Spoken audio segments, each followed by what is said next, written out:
मंगलम भगवान विष्णु मंगलम गरुड़ध्वज मंगलम पुंडरीकाक्ष मंगलाय तनोहरि।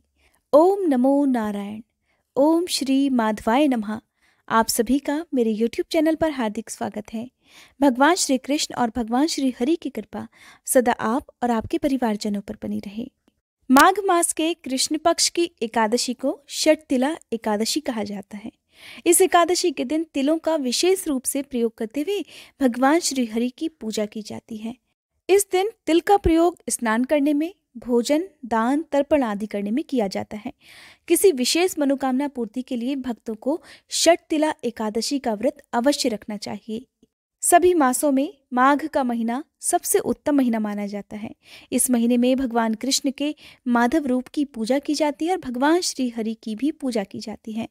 जो भी भक्त पूरे माघ के नियमों का पालन ना कर पाए हों, उन भक्तों को माघ के महीने में पड़ने वाले कुछ विशेष व्रत और त्योहारों के दिन पूजा पाठ करके यदि संभव हो तो उपवास भी रखना चाहिए और अपनी सामर्थ्य के अनुसार कुछ न कुछ दान भी करना चाहिए।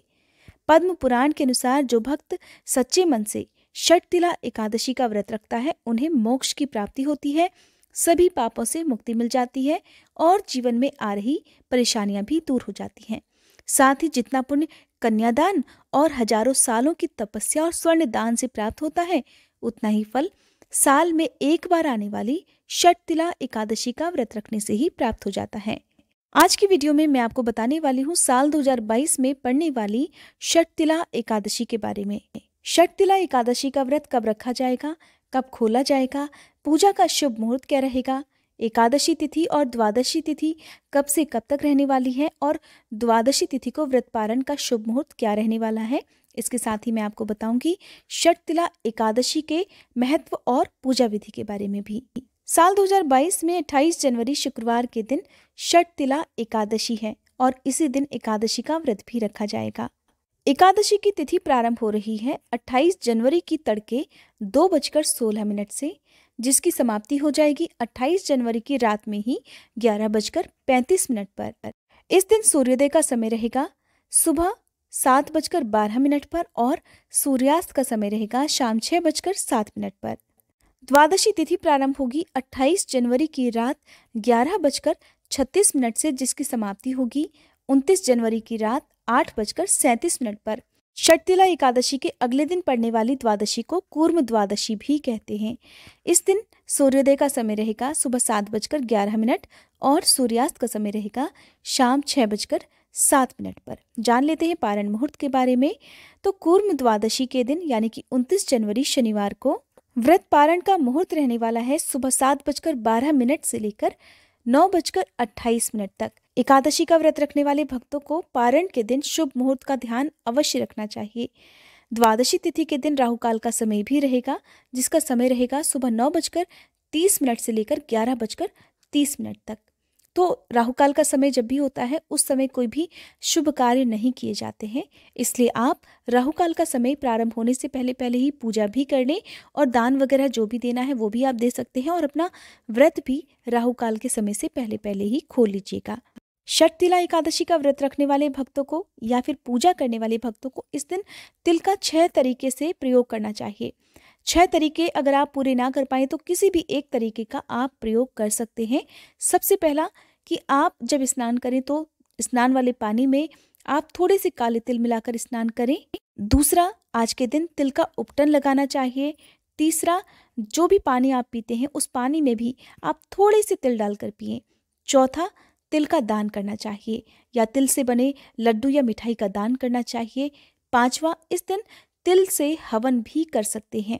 तिल से हवन करना बहुत पुण्यदायी माना जाता है।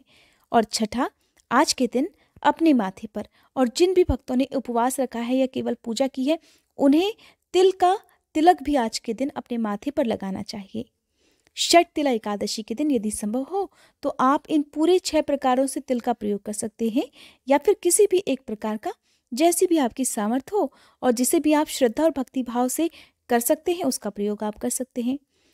तिल का प्रयोग और तिल का दान करने से अक्षय पुण्य की प्राप्ति होती है, सभी पापों का भी नाश हो जाता है। नारद पुराण के अनुसार षटतिला एकादशी के दिन ब्रह्म मुहूर्त में उठकर तिल के स्नान आदि से निवृत्त होकर भगवान श्री हरि और भगवान कृष्ण का ध्यान करना चाहिए। फिर व्रत करने का संकल्प लेना चाहिए। इसके बाद भगवान श्री हरि और भगवान कृष्ण की आप मूर्ति की स्थापना एक चौकी पर पीला वस्त्र बिछाकर करें। उसके बाद गंगा जल में तिल मिलाकर तस्वीर या मूर्ति के चारों ओर छिड़कना चाहिए।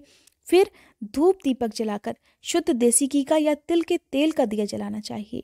भगवान को पीले फल, पीले फूल अर्पित करना चाहिए। भगवान श्री हरि और भगवान कृष्ण को तुलसी दल और तुलसी की मंजरी भी अर्पित करनी चाहिए।